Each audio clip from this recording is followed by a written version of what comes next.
muted the audio, play some music, and then where will I see the chat?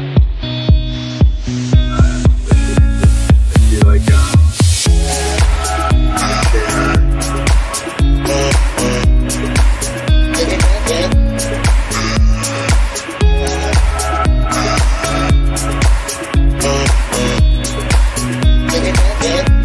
If I can't see the chat.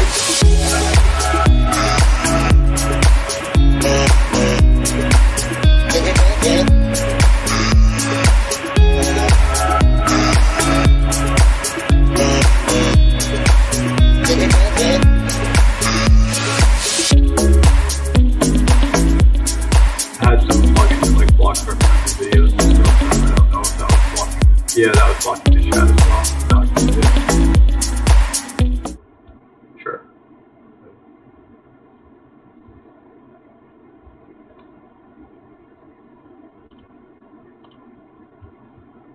Good evening, everyone. This is Raj Janeja from Life India, and I'm pretty excited for today's session. Today we have with us James Whittet, who is a mindset coach. And I've been following his content on Instagram. It's under Poker Mastery. And you guys have to check it out if you haven't already. And so I'm really excited. I hope you guys had a good Sunday. Even if you didn't, that's the nature of poker. Monday is a good day to, unwind, probably take a break from poker and listen to chill podcasts such as this. So without further ado, let me introduce James. James, how are you doing today? I'm doing great. Welcome, guys. Thank you for tuning in. So James, for those of our audience who don't know about you, who haven't seen you on Instagram, please give us a brief introduction about what you do, how you do it, and what is your purpose. Sure. So I'm a poker mindset coach. I work with over 500 players from all around the world, many different countries. And I was a professional poker player myself, still am to an extent. I was a Supernova Elite PokerStars playing high stakes sit and goes way back in 2012. I've been a pro since before Black Friday.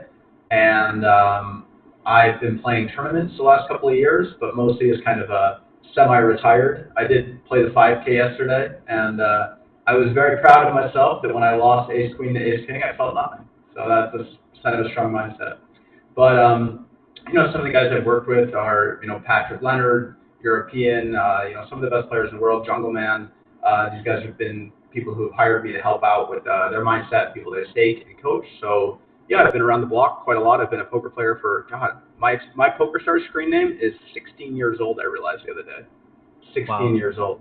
So I've been around the block for a long time. I've lived with a lot of poker players. I've been in poker communities in Budapest, in Mexico, in Vegas. I just have a ton of experience in this business, and I love helping people because, I got to a point where I wanted something else. I wanted something that kind of contributed to other people and their development, and that's when I started coaching.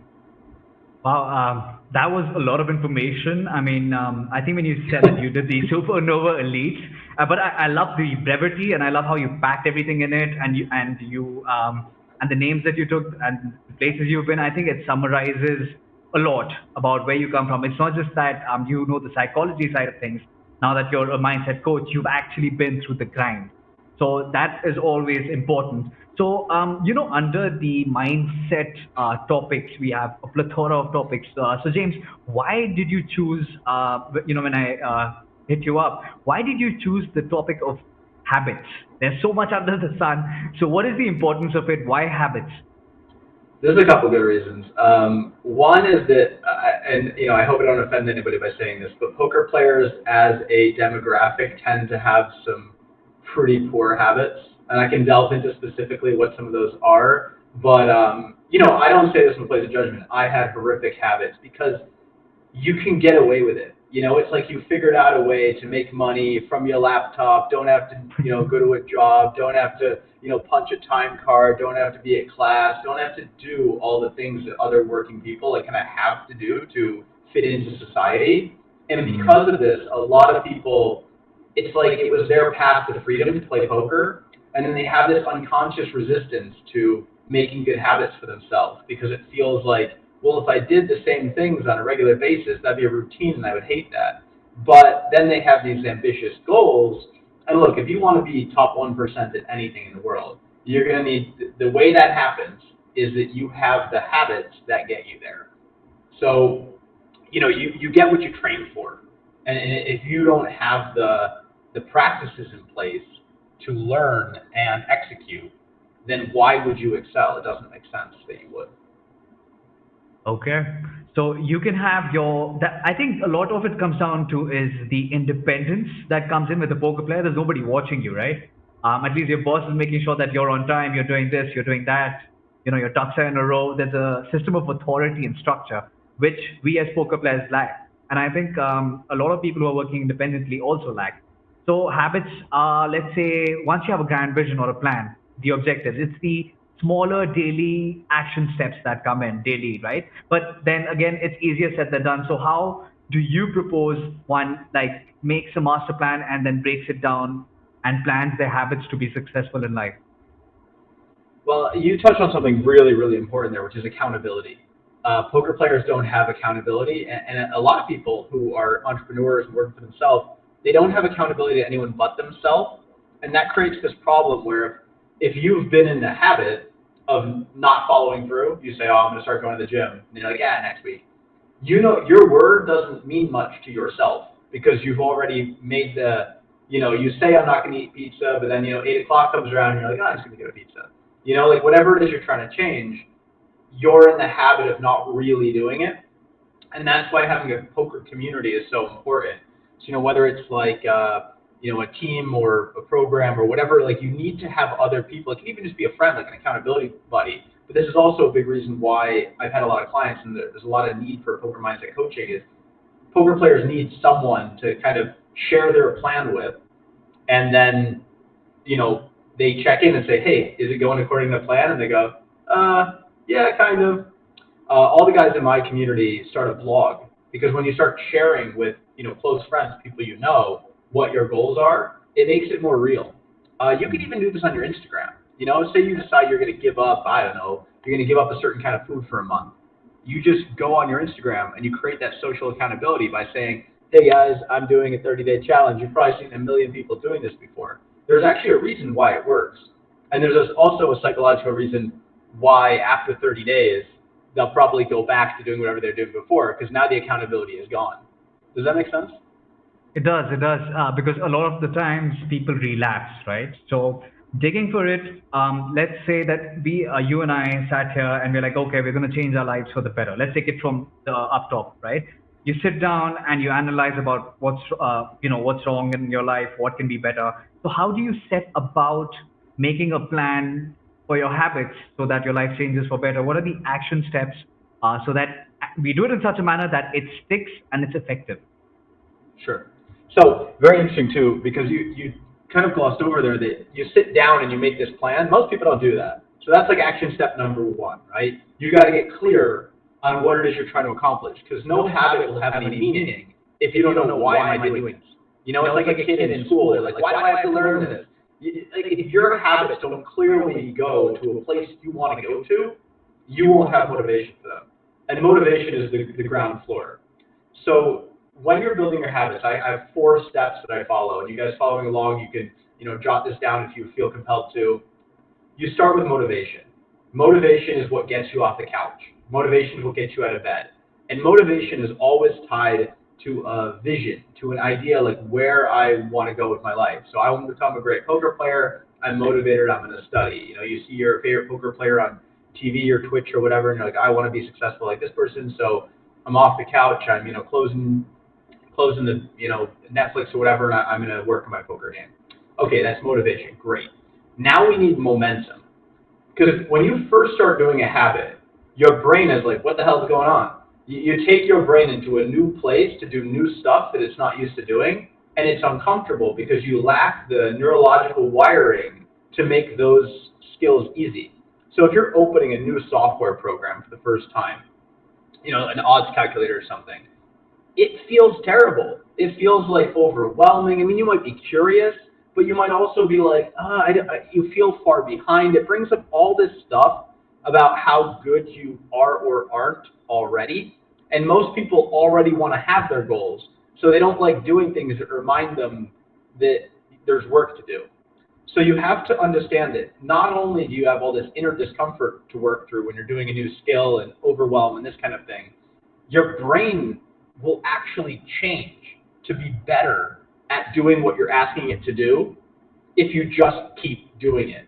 So this is momentum. Momentum is when you do the same thing even though it doesn't feel that good, and you start to see that it's getting easier and you're getting better. And it's starting to click and it's starting to make sense. It's like when you're going to the gym and you first like look in the mirror after 3 weeks, you actually see a difference in your body and you're like, hey, it's working. Yeah. So these are the first two steps. The third step is discipline. Discipline is what we need when we hit those plateaus. Because there will be days where it doesn't feel like you're making progress. There will be days, there may be stretches, or you're not seeing it in your results. And you kind of have to be able to say, I know doing this is going to help, so I'm just going to do it. You can call it grit, you can call it determination, but it's, they say that kind of motivation and momentum could be for amateurs. I don't really think that's the case, but if that's all you operate on, oh, I do it when I feel like it, well, you're probably not going to be playing against, Ben Solsky and, Phil Galfond, because unless you feel like studying all the time, you're just not going to be able to get as good as they did. Same thing for Olympic athletes. You need to be able to know my deepest self, my highest self wants this. So when I'm kind of not feeling it, I'm just gonna do it. I'm just gonna do the work I need to do. With a habit of going through the motions and growing to hate your career, just being able to be more disciplined than you've been previously. Excellent. And then the final stage. Sorry, I'm catching you over here, but I want to dig in a little bit. So once we say just do it, right? We spoke about motivation. There's a very interesting thing that I want to discuss with you, which is about triggers, right? A lot of self-conscious should come in. The point where you decide that, okay, I'm either going to watch Netflix or I'm going to study, right? So what would you like to tell us about like how we can, in a way, program ourselves to recognize our triggers and to take the path which will actually get us good results and make and habits stick? That's actually a beautiful segue. I don't know if that was intentional, but the last stage is your identity. And your identity is what makes it easier to inform all those little decisions. If you really see yourself as the consummate, the professional, right? Then when the choice is like, do I want to review these hands or do I want to go to the movies? It's not really a choice. It's already made because who you are dictates that decision. And when your mind isn't made up about who you are, or perhaps your mind, unfortunately, is stuck in the past, and maybe you see yourself as the, rebellious teenager or the, pothead or whatever. You see yourself not as a crusher, then it's easier to fall into those old habits. So let's go to what you can do when you want to break those habits. You want to move away from the bad. Maybe your identity is not rock solid as the highest and best self, and you do have some habits you want to move away from: drinking, alcohol, cigarettes, porn, whatever. What you need to do with these kind of habits is you need to become aware of what the stimulus is, what the cue is that makes you want to do that. So it can be an advertisement, it can be something you saw on Instagram. It can also be like a feeling of boredom. For a lot of people, their habits are ways of tuning out. We're on a mindfulness series, right? A lot of times it's people's inability to just sit in the present moment and be satisfied. There's nothing going on. I feel like I need something. I don't really know. I just have this restless feeling, so let me get a beer out of the fridge or let me, light up a cigarette. And to understand where these urges come from, we have to understand that our brains are fueled with two chemicals, right? Well, many, but two main ones, serotonin and dopamine, right? Dopamine is what we get from a drink, from a smoke, from scrolling Instagram, from a new message. And serotonin is what makes us feel satisfied, makes us feel kind of fine with whatever's going on. Now, most of us will crave more pleasure, which is dopamine. But unfortunately, the more pleasure we get from certain activities, especially addictive activities, the less serotonin we end up with. So it's like this cycle where we go after something to make us feel good. It makes us Mm-hmm. feel good for a moment, then we feel worse, and then we need to go after something else to make us feel good more. But we've become like almost numb to that feeling. And a lot of people, when their habits are really bad, they're in this place. Like they Mm-hmm. just, their energy is so low, they feel depressed. Maybe not clinically, but they just feel lousy. Like they don't feel like that person who was up and studying and going to the gym. It's like they've gone into a different world, and that person is like a movie character. It's like I remember being like that at one phase in my life, but now I'm down here. So Mm-hmm. understanding you have to stop the habits of your lesser self that keep you stuck if you want to ascend to like that best self, that self in the vision. Mm-hmm. In fact, something interesting that you said about stimulus and stimuli. I came across a very interesting story about heroin. It's the most addictive drug that you can think of, right? Heroin. And a lot of US soldiers who were stationed in Vietnam were heroin addicts and users because they were under such stressful situations, right? Um, Around 50% of them were addicted to heroin. Surprisingly, what they found out that when they moved back to the States, when they moved back home, only 5 to 10% of them actually went back on the drug. So that was a major, major drop. And what they recognized was the change in environment.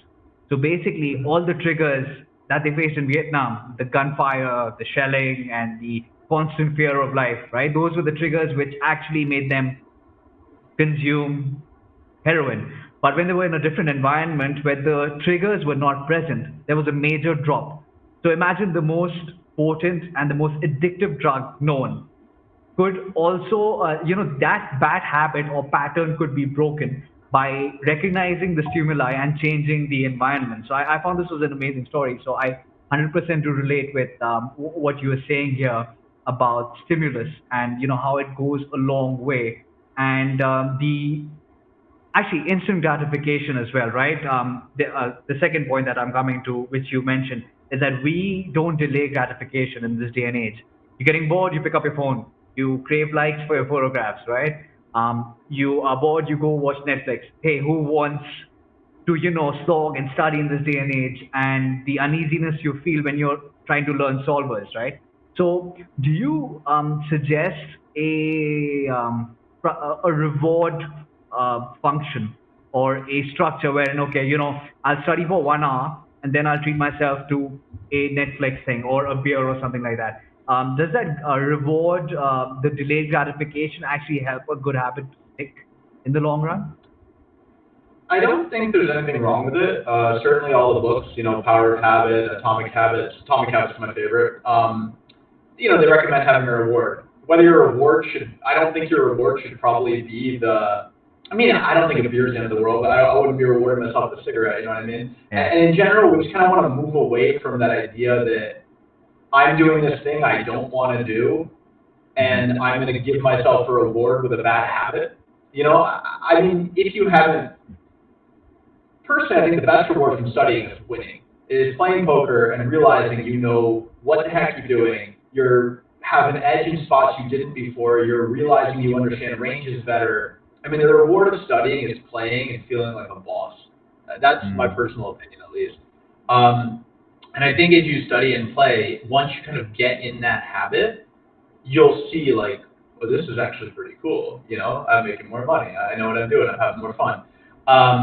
What I would say for rewards, and it actually touches on what you talked about. So the antithesis of that story about the soldiers is that the Mhm. environment was what made them addicts. They were in this horrible, stressful environment and it made them addicts.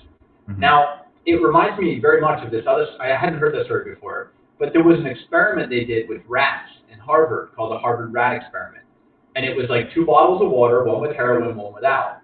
And the rats would always take the heroin and become addicts. And they try to say, well, the way you stop addiction is take away the drug, because if the drug is there, they become addicts. But Mhm. another researcher came along and said, I don't think this is true. I think you're jumping conclusions. And they put other rats in the cage together and like exercise wheels, like hamster wheel, like all these toys. And the rats in the second experiment, only like 5% took the heroin. Most of them, now that they had friends and they could hang out with each other and like sleep on top of each other like cute little Oh. rats, they didn't become addicts. And what this researcher kind of said was that the opposite of addiction is connection. Wow. Okay. So That's new. Okay.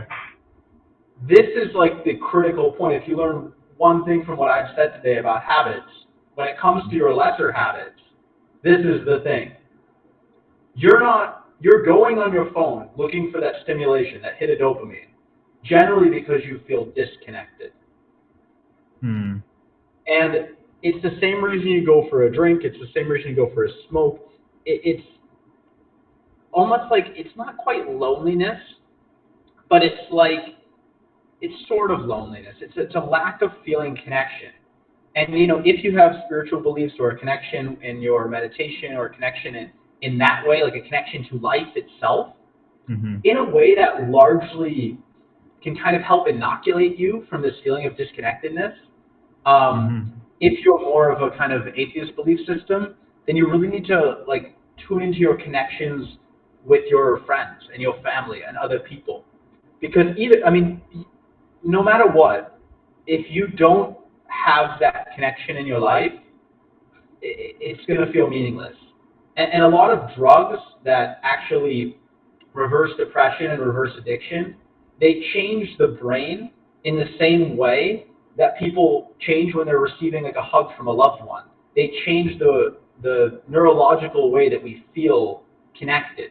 Because there's a certain part in your brain that when it's deactivated, you feel connection. And actually, meditation, for example, deactivates this part of the brain. So it reduces activity, which makes you feel a greater sense of connection. So, I mean, imagine that if I was to give you a hug or you were to sit down and meditate, for some reason you might feel the same thing. And that thing that you feel is what makes it easier to not give in to your worst habits. Wow.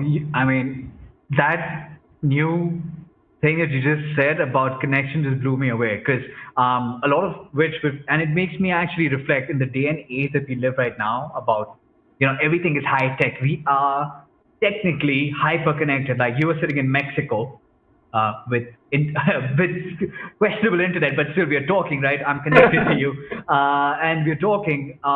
Facebook thinks we've got thousands of friends, but if you reflect, this generation in many aspects has been lonelier than ever. And that thing that you said about connection is beautiful because the more if you look at it, say 30, 40 years back before the advent of the internet, people were more physically social, right? It was in their social construct, social events, meeting people, family. But nowadays, even at the dinner table, people are on their phones, right? So you are not actually connected. So even if there was a flaw, or if you're feeling lonely, or other psychological aspects that could have happened, right? You don't relate to the next person. So, but the community goes a long way. So I shall jot this down and keep this. And I think this is why I started this blog as well, right? Because poker is a very solo sport. Now you don't even need to head out to your local casino. With the whole pandemic, you've got a laptop and you're good to go. But you are not really interacting or speaking to human beings. So the reason I started this blog was because we could do things like this, have people like you, impart wisdom, and we could talk and relate and get back from the community as well and grow as people and human beings. So I think that's a great aspect. I never really thought of it that way. So thank you for that, James. Previously, I remember we were speaking and exchanging notes, and you had mentioned the note of trauma in habit forming and how we behave. Do you want to touch up more about that in terms of habits? Sure. So trauma is something we all experience in our life. It's not just like, being abused as a child, although that certainly is one form, but you can create traumas just based on your attachment profile. Like your mother walks out of the room and you're a baby and you don't know if she's coming back and you start screaming and crying and no one comes. That can create a trauma that's still there as an adult. It's kind of annoying that it works that way, but like this is the way humans are wired.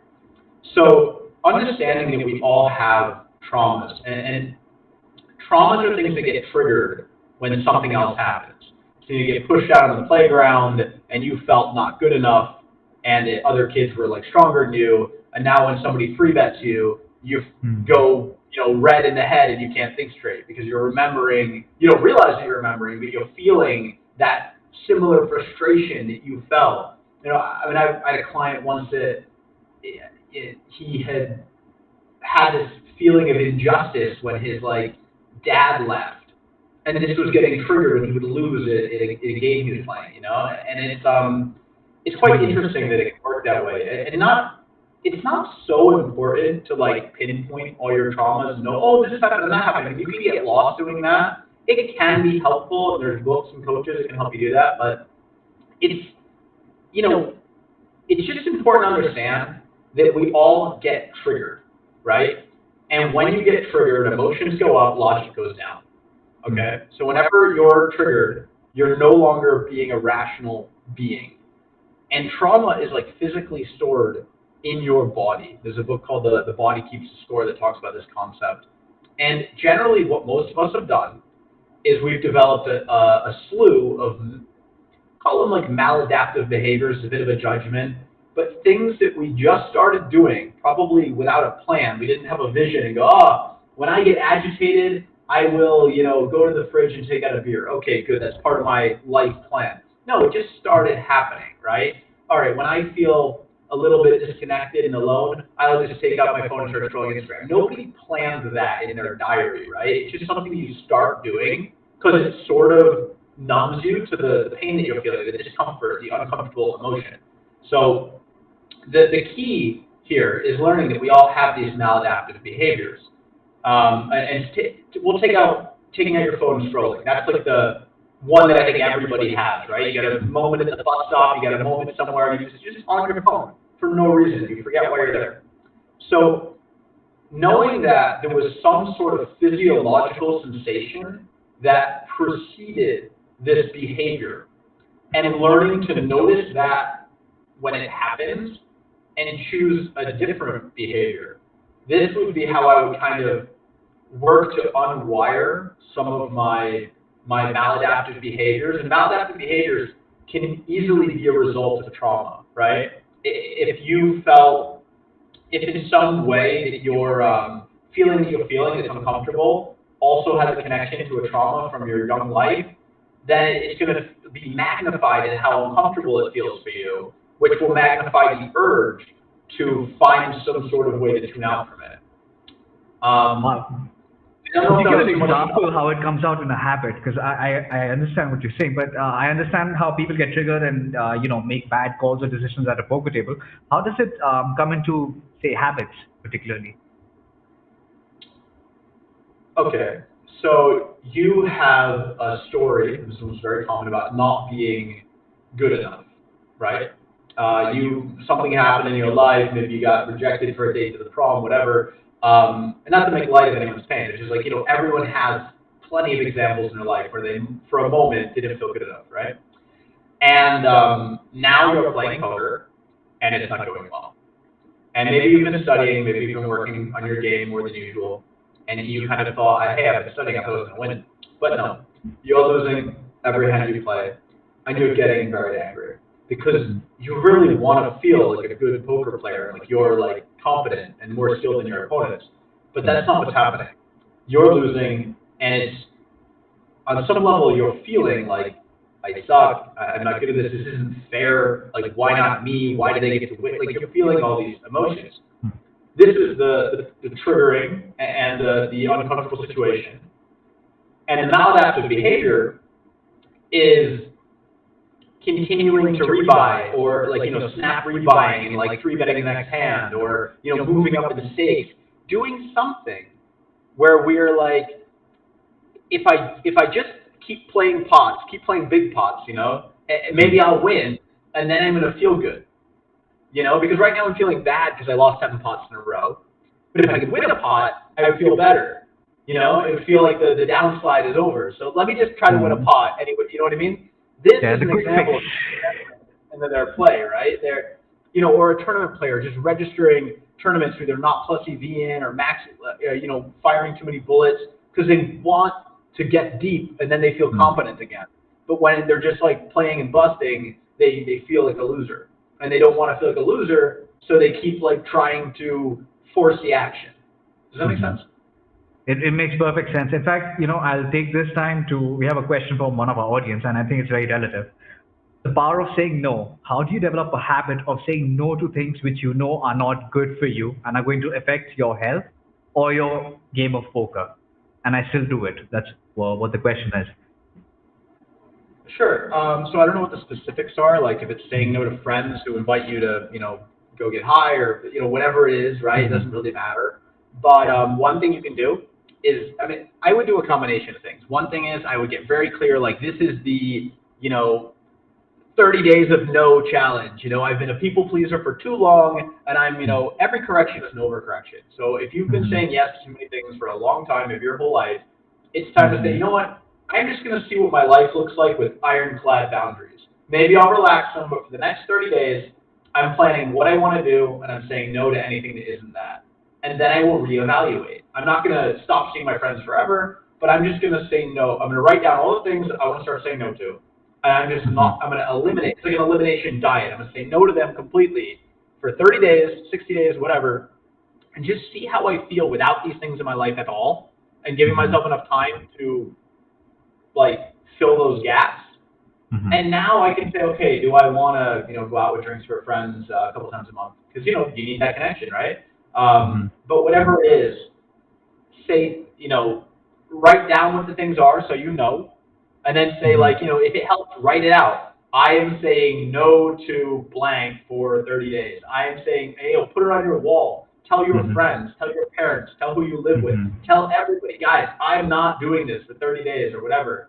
And Mm-hmm. maybe it becomes their whole life. I have friends who, gave up drinking forever. But maybe it's 30 days and then you find a healthier relationship with whatever that thing is you want to say no to. But it all Right. starts with an empowering decision and a commitment. Okay, great. Also, James, I'd like to ask you, we had a very good conversation about how the body keeps score, whether it's childhood trauma, you were bullied, and I think you gave a very good example that even if as a baby you were not given the care and the love that you need, somewhere the body keeps score. So, is there a way one can, take care of something like that and recognize that themselves? Or do they really always need to talk to a professional? I mean, talking to a professional obviously helps, but how can people do something about it as they are where they are in their current situation? That's a fantastic question. And I'll show you guys. So I do, and you don't have to do this, but this is something that I do. I do Wim Hof breathing, and I do it on my 5 minute break when I play tournaments. Like I do one round of breathing, like almost every break. I can try to find my score to show you guys, but I guess you believe me. Yeah, these are my Wim Hof scores. I don't know if you guys have heard of what this is, but it's just a Why kind don't of you let breath me know work. what it's about? Because I think a lot of people don't know Sure. about it. Even I hadn't heard of it.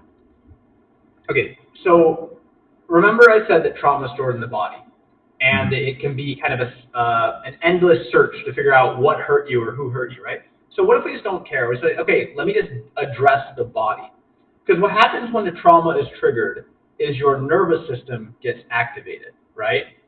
And there's a very funny quote. It says, "I got 99 problems, but learning how to regulate my nervous system solves about 98 of them."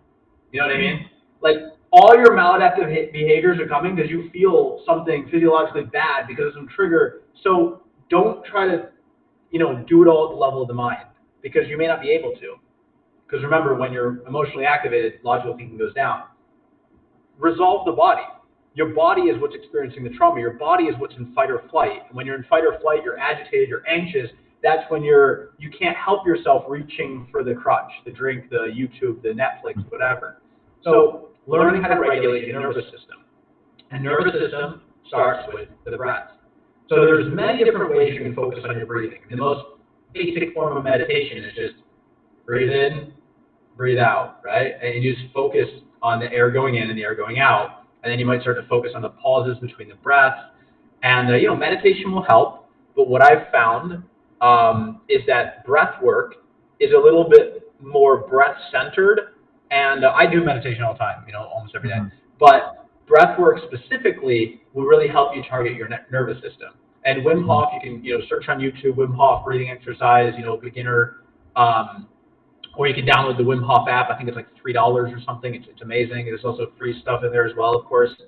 And you just basically you do these rounds where you breathe into your belly, then into your chest, and then out. And this is called diaphragmatic breathing. Jared Tendler talks about this in the mental game of poker, and that was years before Wim Hof became popular. Just breathing into your belly, then into your chest, and then out.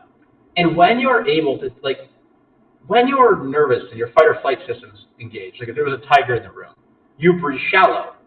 And people, they're thinking stress thoughts, then they're breathing shallow, and they're like mind on some level is observing the body and Mm-hmm. seeing, oh, my body's freaking out, we must be in danger. And it keeps thinking Mm-hmm. more negative thoughts. If you can just make your body breathe by like somebody who is abundant and safe, then all of a sudden your thoughts get better. It's like magic, you know? We're usually trying to Okay. wrestle with the thoughts and convince ourselves why it's okay. But if we Mm-hmm. just got our body to feel fantastic, it's like after a workout, your thoughts are just like magically better. Yeah. So you do this breathing, right? You just focus on your breathing, breathing into the belly, into the chest, and then out. And what he has you do is do several rounds of this, like maybe like 20, 30 breaths, and then hold your breath for as long as you can, and then breathe in, take a big breath, hold it for a while, and then do it again. Mm-hmm. And the first round you might hold your breath for 45 seconds, second round maybe a minute, whatever. But it helps you, like sitting there and not breathing, and your body's like, you need to breathe, try to breathe, and you're just like, we're fine. Your mind is telling your body, we're fine, even though your body is telling your mind, we can't breathe. And this Mm-hmm. little exercise, this little inner conflict that you create on purpose for practice, helps you train your body. Hey, you don't need to freak out so much. It's okay. You know what I mean? And being Yeah. able to parent your like inner child in that way, and like parent your body in that way, is Mm. massively transformational for people who experience anxiety or feel like get overwhelmed by their emotions. Well, I think that sounds, if I could use a metaphor, is that it clears up the brain fog like an air purifier, right? Because when you're like overloaded with information, and I think you just said that you use it during the 5 minute. We had a question from one of our audience, right? What could you do during that 5 minute break? I think you answered that question now. Do the Wim Hof method, clear out your mind. It's the oxygen that gets in, clears the mind, and makes you more level headed. Wow, excellent stuff. So, okay, great. So, can you use this mid tournament as well, right? If you like get a bad hand and you have a reaction where you thump your hand, move away, just go back to the breathing, right? That is the first thing you would want to do. Is that correct? Yeah, I'm reading a comment in the chat here that's kind of funny. Somebody said they tried the Wim Hof method and had an out of body experience and never would have thought we could use this method in a mind sport. That's actually a fair point. Is that some people, when they do Wim Hof breathing or different kinds of meditation where you're working with like energy in the body, they can like basically have a DMT experience. They can have like a trip, from chemicals within their own body. Like they're just meditating or breathing, and all of a sudden they're, on another planet for 10 minutes. And I actually thought about this yesterday. I was playing the 5K on Stars, and I was like, what happens if I'm on my break here doing my breathing, and all of a sudden I it's never happened to me before. I've never had an out of body experience in doing breathing, but I was like, if I just start tripping on my 5 minute break, that's probably not GTO, right? So I mean, fair warning, and that I guess that can happen. I've never had that happen. If I have that happen to me or one of my students, I'd probably stop using breathing on 5 minute break. But I would say also, if you're really worried about that, just don't go nuts on the breath hold. Just hold for 45 seconds or whatever. You're not going to start tripping from that. But yeah, sorry, I just wanted to address that because that's kind of funny. Well, What was yeah, Flameboy 986 had come up with that question. I think a lot of us. It's actually worth trying because I practice meditation as myself, and I've also started Buddhist chanting as well recently. My wife's into it. So I am actually very now, my interest has been piqued about the Wim Hof method. Would love to try it, but I'll probably try it, not in the 5 minute break, but would try it earlier before I Yeah, get I into mean, it. Sounds really intense. generally you can do it in the morning, but one of the best things you can do for your life is make a commitment that you don't touch your phone in the first hour of your day.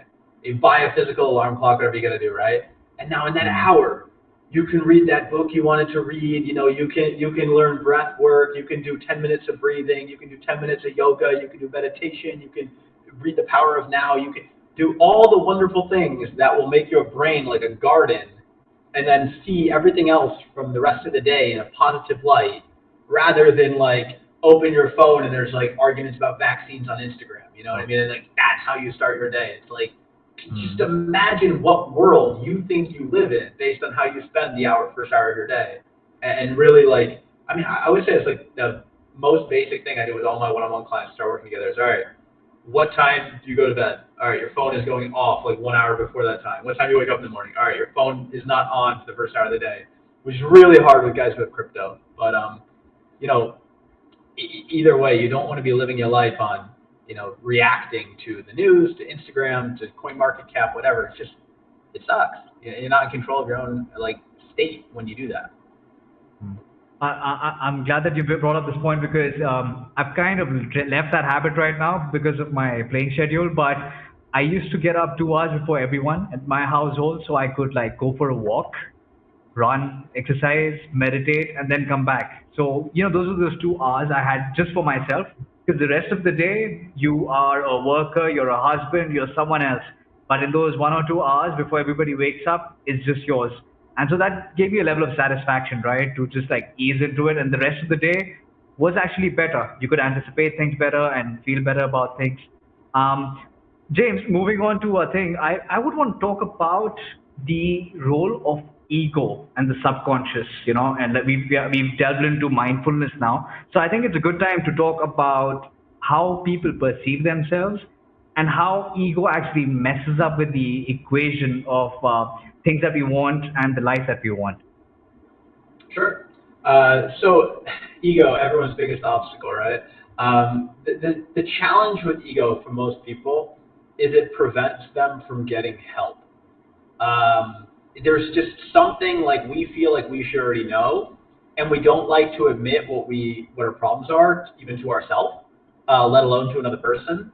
So then we don't want to be vulnerable and share with that person and tell them our problems. So it just causes people not to get mentors, not to get coaches, not to find a community that can support them, not to do all the things that like people who didn't have so much of an ego just did, and then got the benefits, right? Like every great person, every crusher that you see, very few of them did it alone. Maybe there's a few, especially gifted people, but I mean, for the most part, they had groups of friends, study partners, people they worked with that really helped them ascending into the top of their career. And like, if you don't have that, the lone wolf is the slow wolf. The lone wolf dies alone in the woods, and people just they have this resistance to change, and that's kind of normal. Your ego wants to hold on to like who you think you are, and unfortunately, like that includes often your bad habits and your angry responses. Like,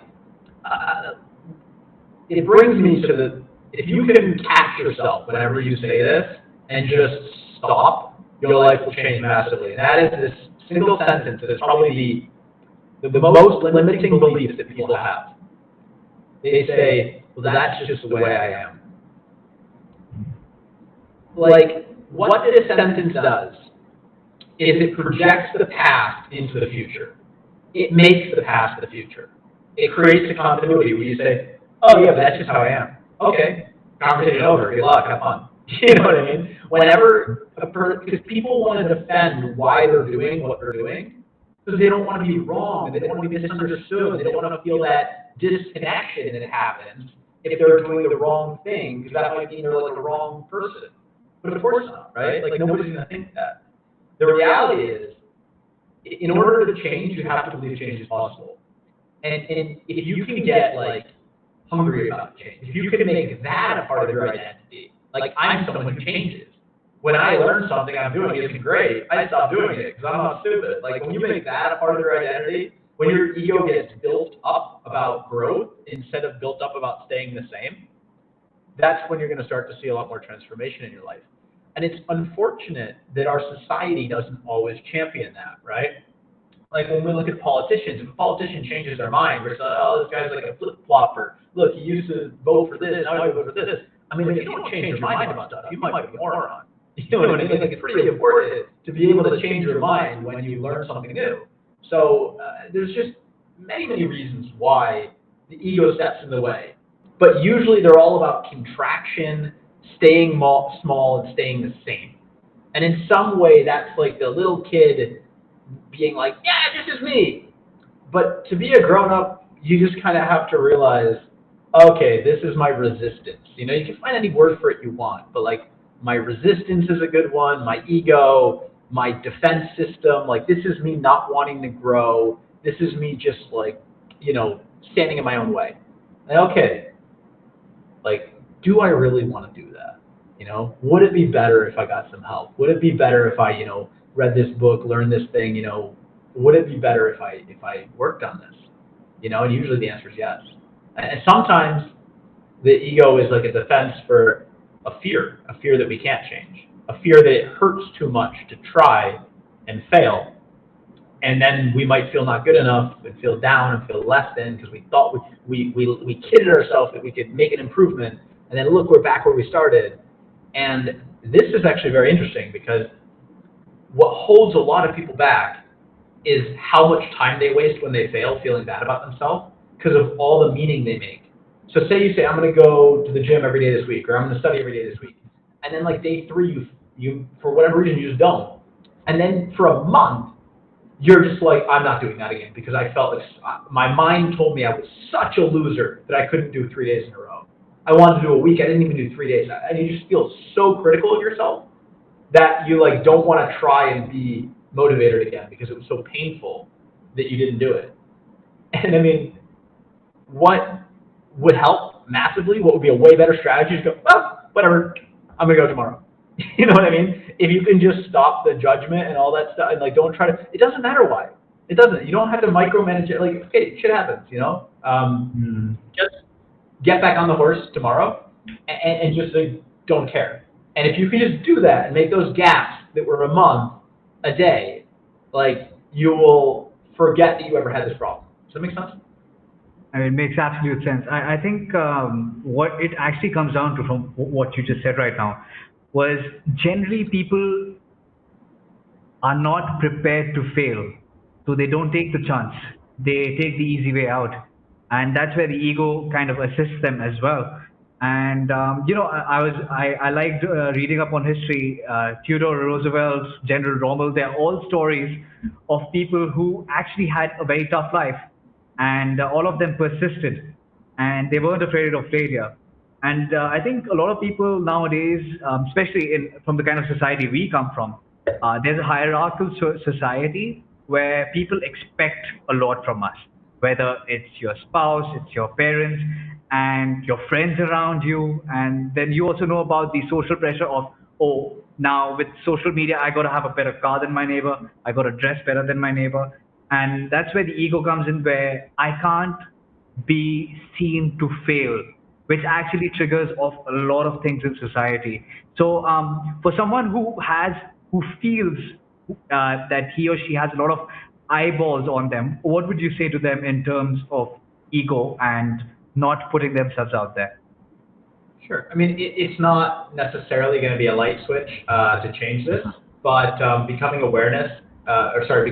Awareness is almost always the first step. Like now you're aware that I have an issue around fear of failing. Fantastic. You know what I mean? Like good that you know that because many people go their whole life and don't know that. So pat yourself on the back right now, and realize that often a fear of failure is a fear of really harsh self-criticism. It might be criticism from other people, but often when it is criticism from other people, what we're afraid of is that we believe their criticism because it always comes back to our self-esteem. Self-esteem being the way you feel about yourself when you're by yourself. So realize that to do anything well, you have to fail. It's just part of the game. That's how it works. And try to fail forward. So don't be surprised when something doesn't work out. Just be like, oh, okay, so I thought I could work out 5 days in a row. I only got 2.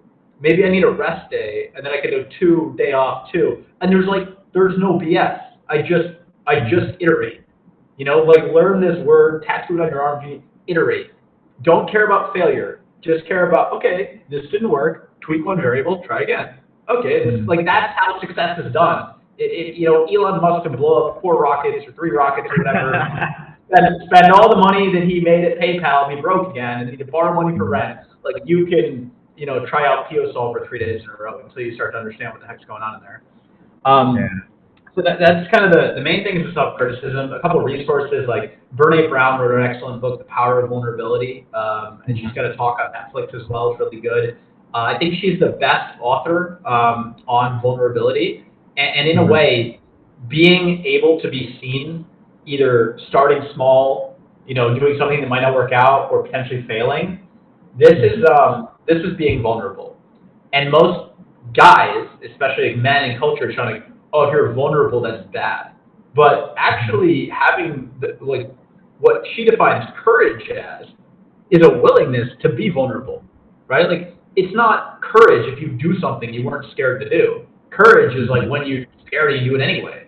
For Mhm. anyone, I mean, starting a business, right? Like, how does it feel to put out your first ever social media posts, or to talking to Mhm. your phone to make a story? When you have 200 followers, how did that feel? I remember it was difficult just to like all the people around you were like, what are you doing? But that's how things get built. So Wow. And speaking of ego and putting yourself out there, let's talk a little bit about, victimhood. Because the thing is, people actually are very harsh on themselves and they say, oh, I'm the victim, right? And that actually has a different effect of their psyche. We were speaking of this. So, how does, being attached from the story, I wanted to discuss to you about this. People need to change their perspective and not see themselves as the victim, right? In any situation like that. And when they do, what are the downsides of that? sure. Um, so the ego, it's like if it can't get everything it wants, if it can't be like happy, at least I want to be right. Does that make sense? Mm. So this is why you hear poker players tell bad beat stories. Because it's like, if I didn't win the tournament, then let me just explain to you that I was the most unlucky person who played it. Because I was the best player, but I had the least amount of luck. Does that make Mm. sense? Does that sound familiar? Yeah, Because they want to either say that I way, was right in that decision. My shove or my call was right, but I just got unlucky. if I'm a crusher, I'm special. If I'm, the best player you never heard of because I'm unlucky, I'm special. But if I'm just average, that's the worst thing for the ego. The ego Mm. does not want to be met. It doesn't want to be forgettable because ego is reputation, it's attention, it's that currency of awareness of people paying attention to me and caring about me. And if I'm just a whatever poker player, that's the worst thing. Like I want to be a crusher. If I'm not a crusher, it's because I'm a really great player who's on like a big downswing. It's really unfortunate. But I don't want to just be like I'm just a 6 out of 10. That feels terrible. Mm. So that's one way, and that's one thing that fuels the victim story. The other thing is like people get addicted to certain states of being, and victimhood is one of those states. And when you're in that state, it doesn't feel like a choice. Like everything that goes wrong, your mind is like automatically jumping to conclusions, and you don't even know that it did that. You just feel like you're perceiving reality. So like somebody bumps into you on the street, and you're like, oh, that guy's a jerk. Like nobody cares about me. Like people don't even notice me. Like everything. It's like you're wearing these dark colored glasses. Like everything that happens in the world is unfair, and like there's no opportunity for you, and life sucks. And look, sometimes it's not your fault those glasses are on your face. Maybe your parents were super negative. Maybe difficult things happen in your childhood. Like it's not your fault if you feel like a victim at some stage of your life. But if you allow that, if you never take those glasses off and say, okay, you know what, enough of this, well, it doesn't really matter if it's your fault or not. You're going to experience Mm. the life of a victim, and that's going to suck. So it becomes really important to take responsibility for everything in your life that sucks. When you take responsibility for every pain and shortcoming in your life, your whole life can change.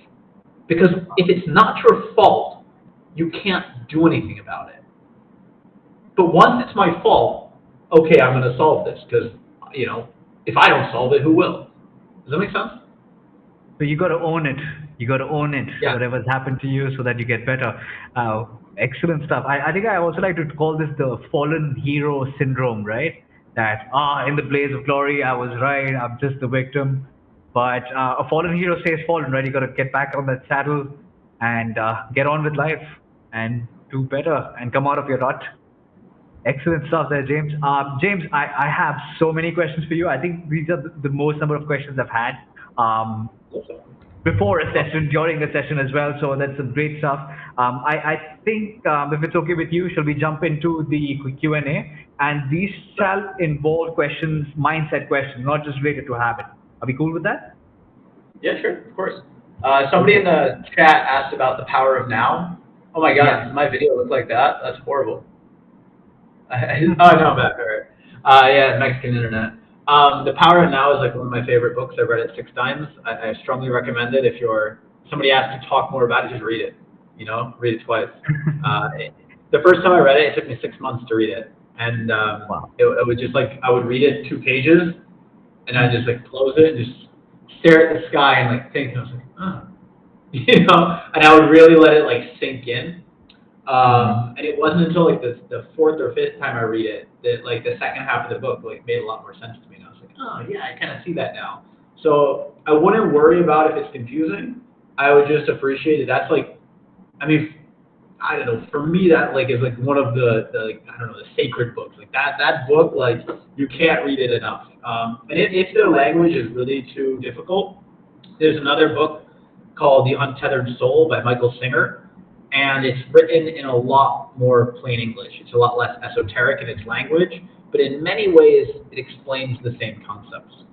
And I'm happy to rattle off a couple other books that are amazing and well worth reading if that would be valuable. Wow. But I'm making notes because I'm going to be sharing these. And oh, for those of you who haven't checked it out, there's an excellent video where James has made about the lessons from what was that? Queen's Gambit.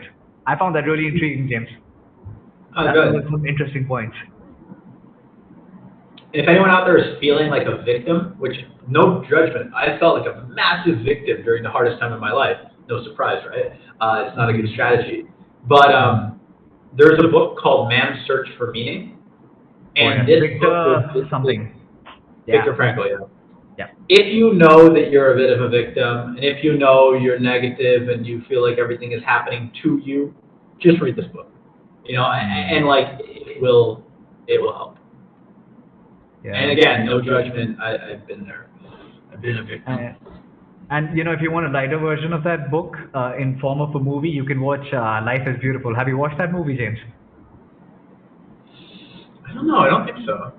So Maybe a long time. it's about this father and son who are locked away in a German camp, uh, where all the Jews were during the Second World Yeah. War, and he makes the whole the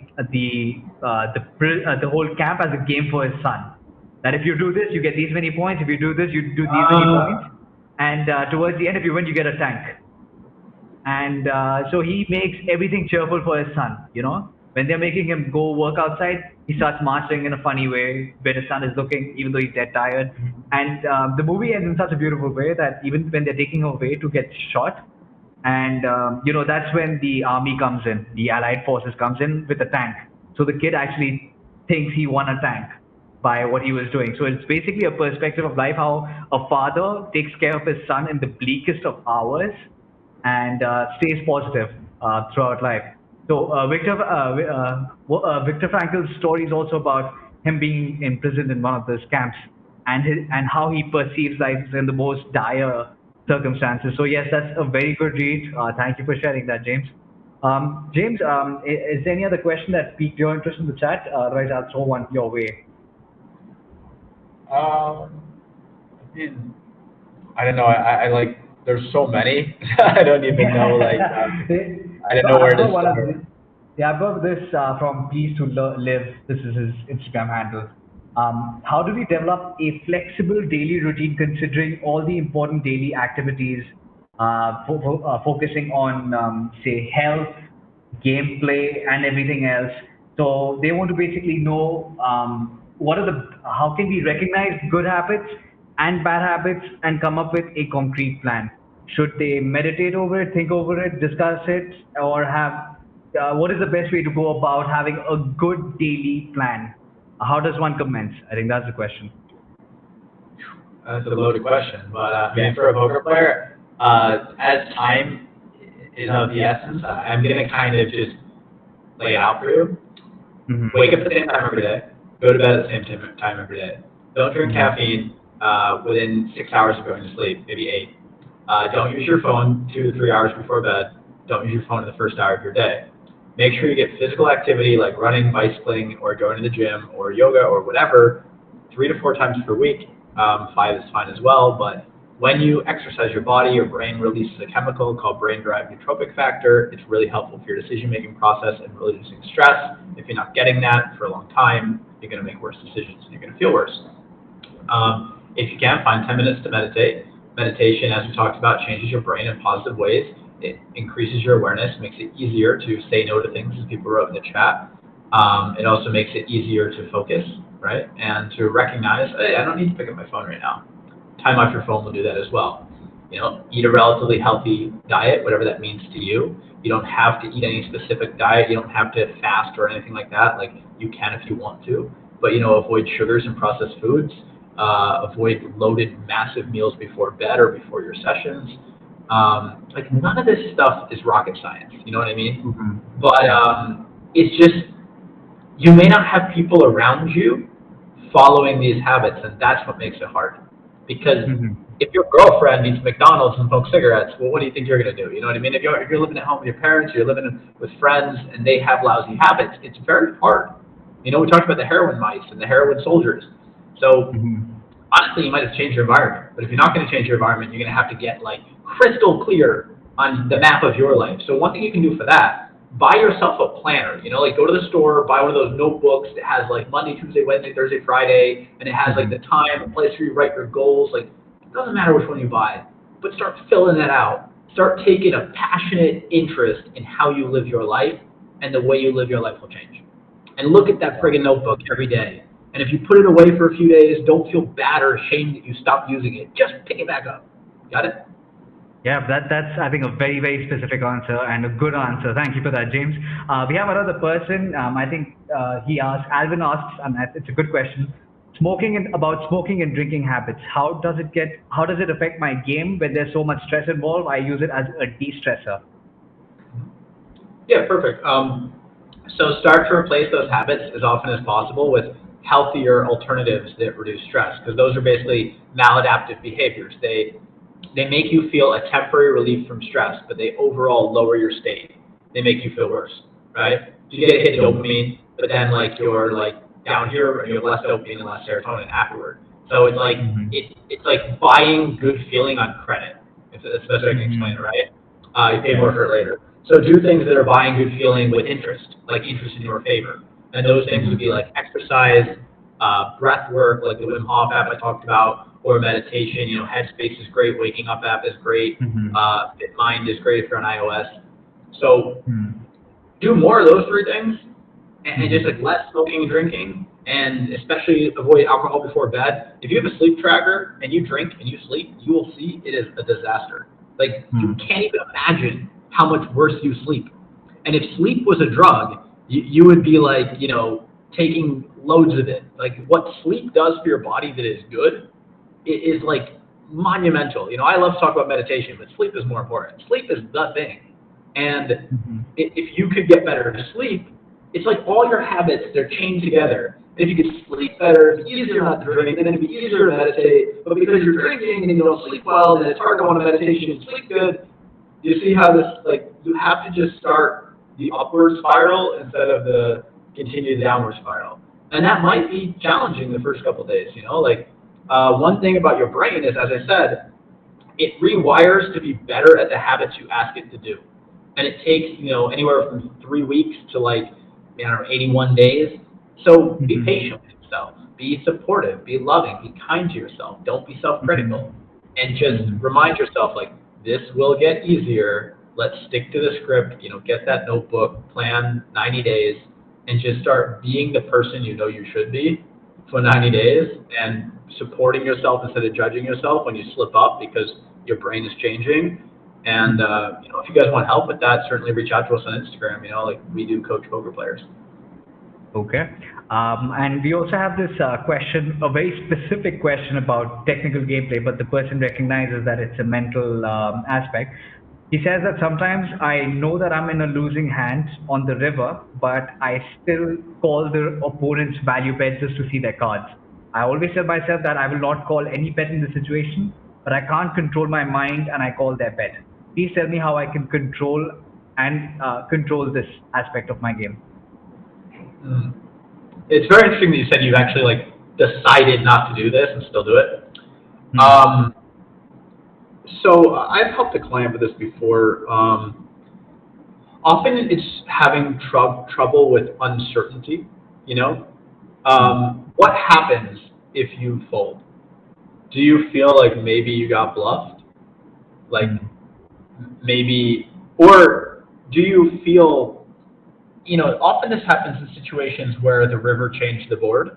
So like Mm. you had the best hand on the turn, but then he got there on the river, Yeah. and like he bets the river, and you just screw you, I call. Like screw you, here's my money. It's basically you're getting emotionally triggered by the river Mm. card, and then Mhm. when you're triggered, you don't make good decisions. So one thing that I do, I practice this, and you're welcome to take it if you think it works for you. Mm.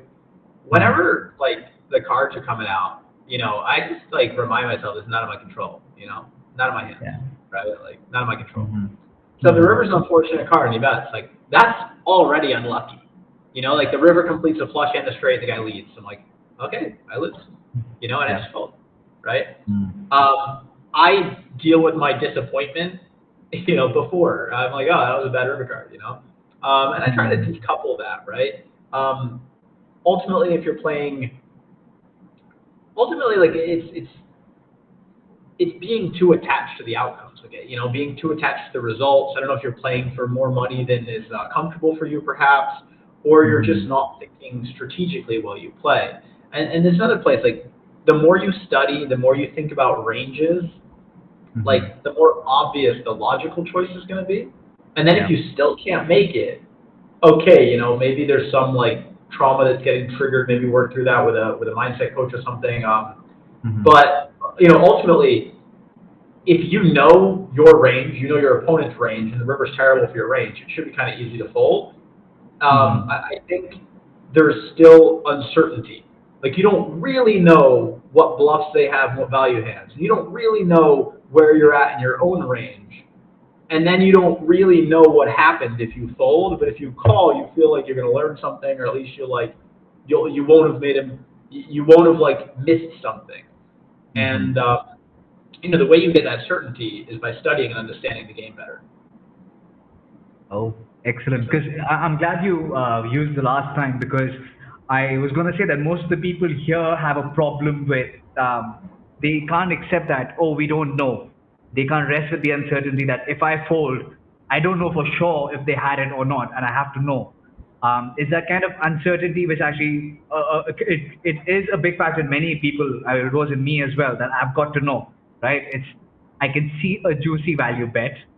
He's almost inviting me in. You can see that with the bet sizing, but instead of thinking hand combinations, instead of thinking ranges, it's that trigger, right? That you got to see it. So excellent. That's knowing is actually better in terms of if you want to really know about it, think in terms of ranges instead of panicking and feeling unfair and here's my money, like you said that. In fact, you know what? I was just going through my Sunday hands where I put in my money like good on the turn. It was all in on the turn, and I thought I had it. And when I saw that hand in the tracker, I saw it was 75-25. So that kind of gave me some solace, right? I was like, hey, it wasn't like a hands down 98% and then you lost. It was still a 70-30. And in the long scheme of things, it is going to be 70-30. It's not 100% down. So I think it's that form of entitlement, even when you're ahead, that is what gets to people. That okay, I'm going to disregard the run out on the board in the river. So that's oh an yeah, excellent point, I James. mean, you can waste a hell of a lot of mental energy, especially on a Sunday, if you root for your cards and hope your opponents don't get their cards. I mean, this is an amateur, right? This is somebody who likes to feel that. But a professional, I mean, when I play poker, as soon as we're all in, I just look away from the screen and I'm like, all right, whatever happens, I don't care. I'm gonna look back if I have, like, if I get it in, I have 20 big blinds and the guy has 16. All I Mm, need to know is either how to play 36 big blinds, how to play four mm, big blinds, or how to play 20 if it's somehow chopped. Other than mm, that, I don't care. You know what I mean? Like I have sevens, he has ace king. I have king jack, he has ace queen. Like none of that stuff matters. And if yeah. every time that happens, you attach significance to that and like Hmm. root for your cards, and when they don't come, you feel like you didn't like want it bad enough. You know what I mean? Like it's madness. It's like you just have to get good at saying that's out of my control now. Like I don't care what you Yeah, know. I love this Just want to story. I love this story from Jonathan Little. He says that when he went to the casino, he got in nines against ace king, and then the opponent gets a king on the river, and everybody on the table is like, "Oh, that is so unfortunate. You know, he sucked you out." And he was like, "It was a flip. What do you expect? Sometimes you win some, you lose some." But people react more overwhelmingly when they hit their card or they don't hit their card. It's amazing, and I kind of like your strategy as well because I've started doing this as well, especially when I'm in the short stack game. Because towards the end of the night, you have three, four tables where you're playing short stack, and your ranges are pretty clear. Like this, I got to shove, this I got to call, and you become very invested in it. So that's a good trick. I think I'm going to try and use that sometime. I think I'll take this moment. I think we've got through most of the questions. I just want to thank James for coming, and I do want to tell all you guys about his course, about his Poker Mastery course. You guys should know that it's just not the mental game aspect that James helps you as a coach. He also has a PLO5 stable. I think James, you give me a lot of interesting detail about that, so I think I'll let you tell the audience about it, about your PLO5 stable. Sure. So we have a stable for Pot Limit Omaha 5 card, and we play on the apps, right, on PB Poker and U Poker and Poker Bros.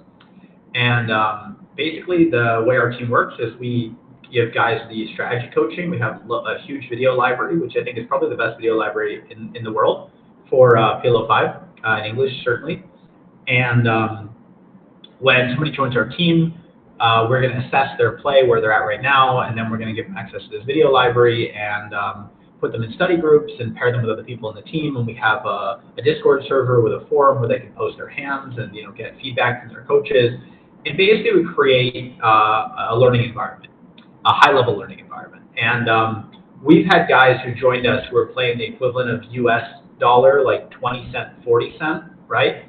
And we've moved them up to playing US dollar 2.4 or 3.6 within 6 months. And that's crazy, to 10x your stakes in 6 months, pretty magnificent. So, we're pretty selective. We don't just take anybody. We actually turn away like the vast majority of people that apply, just because, unfortunately, in the gambling world, often there's a reason why somebody is like looking for someone else's money to gamble with, right? That's just the nature of the beast. But if you are very hardworking, very driven, and really want to get your stuff together, and you looking for an opportunity in poker, I mean, certainly send us a direct message. The Instagram account is at FIV, the number 5 PLO.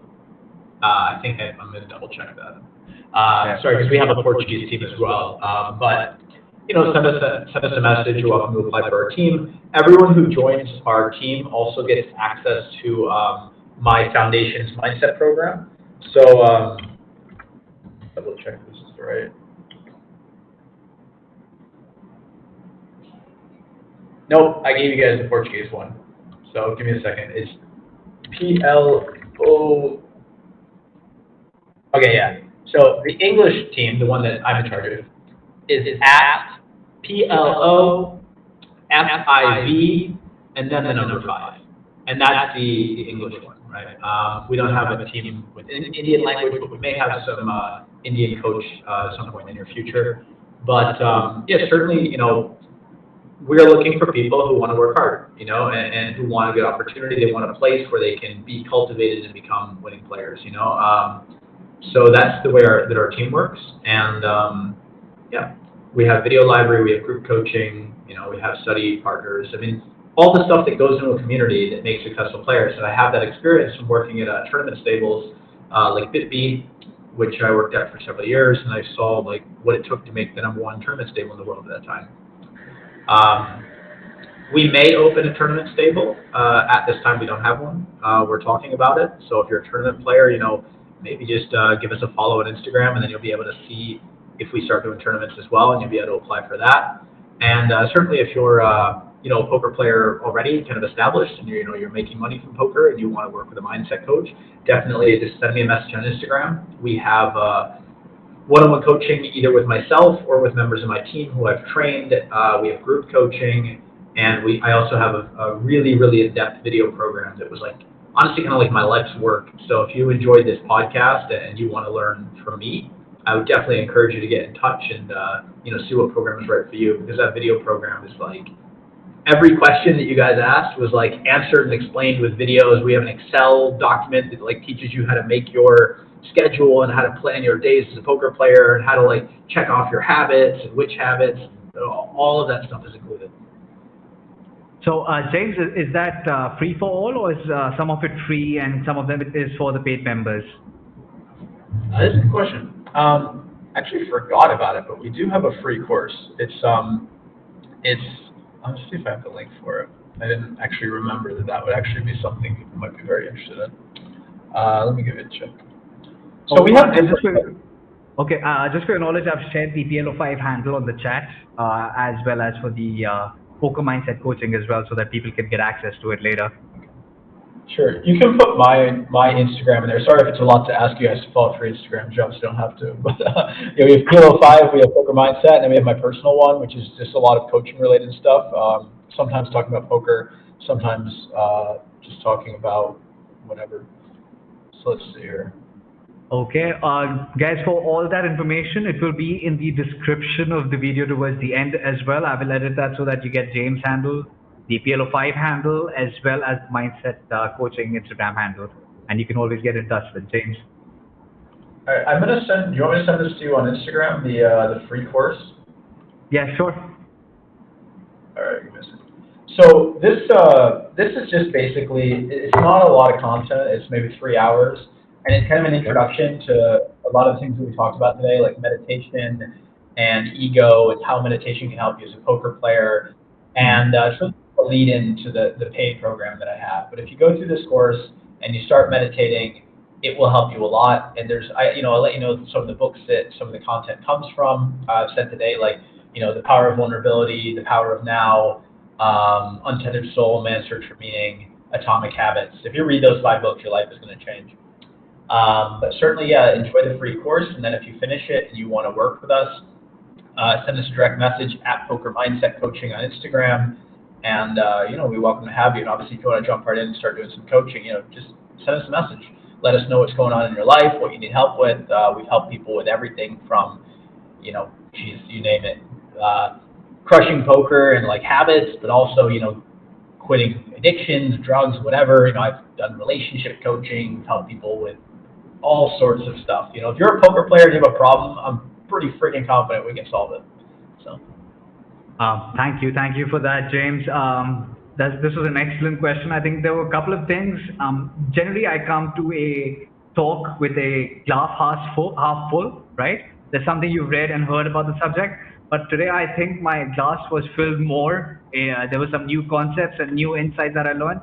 And I'm actually really happy that I came with that outlook and you actually provided that. I can see a lot. I was sharing the chat on the stream as well, because there's a lot of positive response that has come in. And people would be in touch with you and your content. And whenever somebody comes to the podcast, I actually say a special thank you because apart from the business side, right, you are actually contributing to the community as well with what you're learning, and we are richer for that. So, James, thank you for joining us all the way from Mexico. I do want to apologize to our audience as well for the temporary video Yeah, sorry about my video. That's okay, but I think the content and the voice were bang on, so at least we didn't goof that up. And it was an absolute pleasure speaking with you, James. I hope we can get you on the podcast again sometime in the future. It was lovely speaking with you, and I wish you the best of luck for a couple of day twos you have for the WSOP. I have 6 actually. Yeah, I'm starting poker in an hour and 10 minutes. So. Yeah, ladies and gentlemen, that is your coach for you, man. If you want to make into 6 day twos, have a best mindset, and crush, James is the man. check his Instagram out as well. It's James Whittet and Poker Mastery Mindset. James, thank you so much. It was a great pleasure having you, and go get them. I guess see you. See ya. Bye.